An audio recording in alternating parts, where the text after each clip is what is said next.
Hello everyone. In this video we will be explaining the storyline of the movie Jailbreak Pact. Stay tuned. The movie is based on a real event that happened around the 1990s in Chile. During the last years of the military regime, many protesters are imprisoned in a penitentiary in Santiago. The police treat them as terrorists and manhandle them to the cells. The general in command, Andrade, is a cruel man who wants to teach the prisoners a lesson. Inspector Brulio gathers them to give them an introduction to the life they are going to live from now on. Since their imprisonment falls under anti-terrorist law, they will be monitored 24/7, and if found spreading any kind of propaganda, they will be sentenced to death. A group of 5 protesters led by Leon is also among the prisoners. They have come to the prison with the intention of escaping. Today is the day they choose their cells and the day they initiate their plan. Leon quickly runs to the second floor to take cell number 50. According to the plan, it directly connects to the cell below, which will be the opening of the tunnel. However, he sees that cell 50 is already taken and has to settle for 51. The room will be at an angle this way, but the group has other things to worry about at the moment. The prisoners settle into their new lives, some taking up hobbies like carpeting, cooking, singing, and so on. During an hour-long break time, Leon, Raffle, and German discuss the plan. Leon is an architect and the mastermind of the mission. He knows that some meters away from the wall is the Mapocho River surrounded by palm trees. The distance of the tunnel can be calculated in terms of their steps, with every 2 steps counting up to 5 feet. This means the tunnel should be around 70 meters long. They will have to remove around 60 tons of soil to dig a tunnel of such length. But the question remains, where can they put all that soil without the guards noticing? As the trio discusses the plan, a fellow prisoner, Paulo, watches them. Later, he approaches Raffle and asks to be involved in whatever they are trying to do. The trio trusts him and includes him in the group. In the following scene, they are in the ground floor's cell, which is supposed to be the opening of the tunnel. They have to make a hole in the wall and create a block out of the residue. That way, they can hide the hole using the block when they aren't working. Then, Leon looks for a place to hide the tons of soil. A guitarist gets a hint of this and offers him a screwdriver.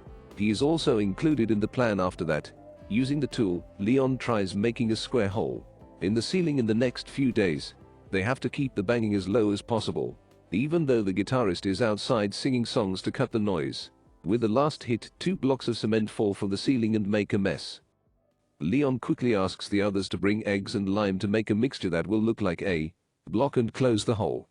The team divides the task and gets to work, but just then, the guitarist sings a specific song indicating that the guards are doing a surprise check. Leon checks the hole and is satisfied to see that the loft area is enough to hold any amount of sully. After that, he makes the block just in time and covers it with the poster of a woman. When the guards check the room, they do not think much of the posters. One guard tries taking it off but stops because the girl is wearing too many clothes in his opinion. It has now been 34 days since the prisoners got to the prison. It is also Visitors' Day, when their relatives get to come and meet them for some time. Raffle gets to spend time with his wife, but they get into an argument because she didn't bring the kids. Following the meeting, the group continues making better block that won't be suspicious even if the guards get a view of it. They do this by filling a hollow box of wood with cement. When the block is ready, they start hammering the wall that is supposed to be the opening of the tunnel. The cell is filled with residue cement. When they are informed of the inspector's arrival, they quickly clean up the mess and pretend to be working. Fortunately for them, the guard doesn't look around before walking away. To ensure safety, Leon blasts a radio and continues hammering the wall. After it is big enough, they fit the block inside and make it look seamless. The remainder of the soil residue is packed in a bag and taken to cell number 51. There, Leon puts it on the loft over the ceiling, hiding it where the guards would never think to look. This goes on for the next few days. The guitarist always waits outside the cell to keep an eye on who comes and goes. The other 4 take turns digging the tunnel. The soil residue is put into different bags on different days to be taken to the upper floor and dumped on the loft. Then, the cement blocks are used to close both the holes and keep them hidden. The group maintains enough social presence so they don't seem suspicious. Still, a smart prisoner named Oscar sees that they follow the same routine every day, in a way that seems unnatural to him. On say 77, Leon measures the length of the tunnel they have dug till now. He is disappointed to see that it is not enough at all. At this rate, they will take years to complete the task, which means more opportunities for the guards to catch them. Leon registers that they are lacking manpower. Later that day, German is doing the daily chore of bringing soil to the upper floor. But this time, he is stopped by a guard and asked to show what is in the bag. He nervously does so, but the soil is in the lower compartment covered by his personal belongings. The guard asks him to come to the office, and German keeps the bag away before following the orders. Upon reaching the office, the guard offers him nude magazines for money. German sighs with relief and is glad that the meeting wasn't about something else. In the following scene, the trio continues to dig the tunnel while listening to the news on the radio. They find out that the people of Chile have completely thrown the dictator away and have welcomed democracy in the country. It is bad news for them because they do not believe in democracy. The news only makes them want to work harder, so they can go outside quickly and turn everything around before their leader gives up. On day 86, Leon gathers up the prisoners who are waiting for the death penalty. He shows them the progress they've made on the tunnel before telling them every detail of the plan. The group instantly decides to help them and is added to their team. Working at night is not feasible because of the noise, so they start working 2-hour shifts per person during the day. They take the smallest measures to ensure they aren't caught. For instance, washing the dirt off their hands and bodies after every shift. Some of them are always outside the cells, keeping an eye out for the guards and anyone who suspects them. They also create another hole between the ground floor and the first floor so they won't have to transfer the dirt by stairs, which is much riskier. Eventually, the rate of progress accelerates and the end seems near.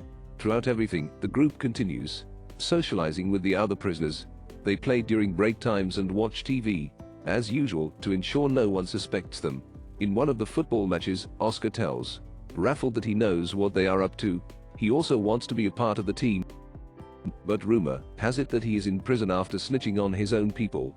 Still, Leon decides to give him a chance and includes him in the mission.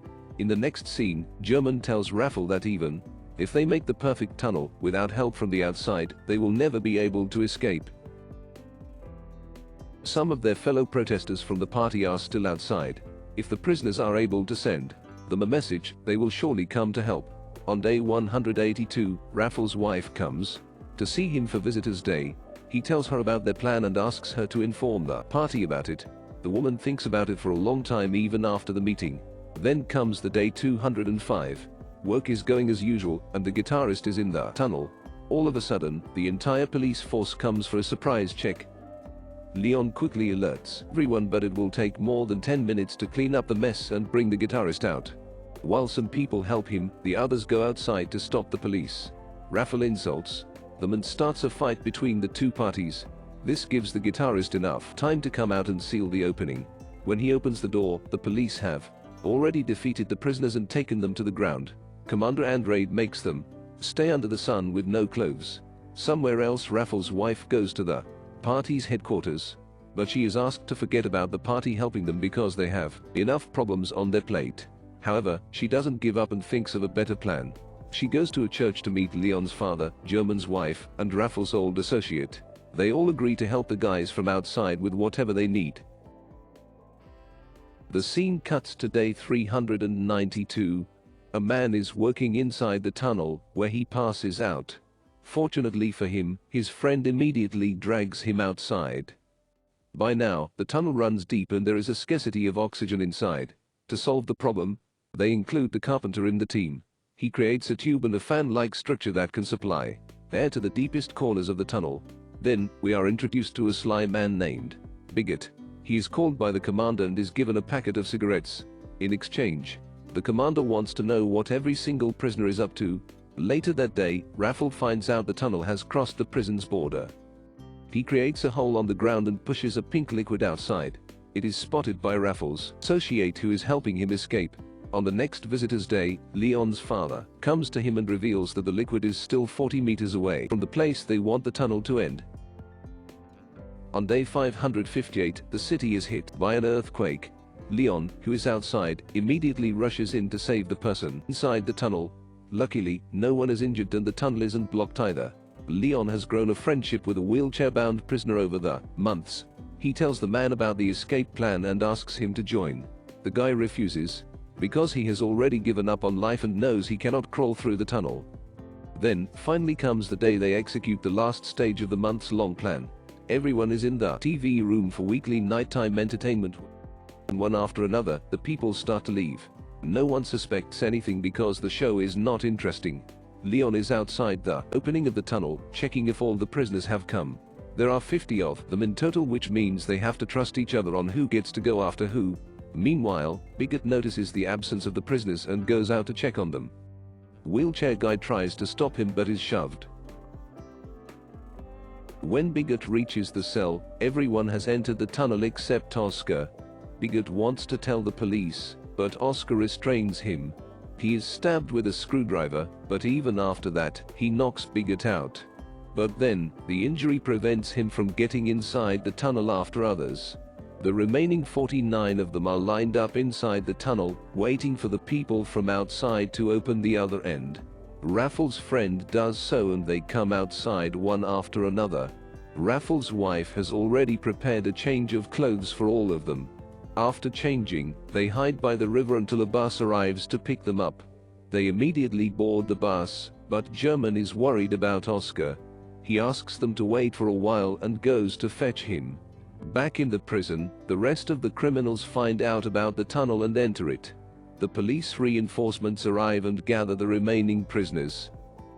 In the bus, the siren is heard, so they decide to drive away without German and Oscar. Seconds later, German arrives and says that Oscar never came out of the tunnel. Because they cannot return to check on him, they simply drive away. Meanwhile, some other prisoners are able to escape, but most of them are dragged out of the tunnel. We see Oscar crying in jail and cursing his fate. The commander gets the news and loses his mind. On the bus, all the escapees are given money and fake IDs. Following that, they are dropped in different parts of another city in a group of 3. In the end, Leon wishes Raffle goodbye and walks away to start a new chapter of his life. This is how 49 prisoners escaped a heavily guarded prison after 18 months of digging in 1990. Subscribe for more videos like this. Turn on the notification and leave a like to help the channel out. Thank you for watching. See you in the next video.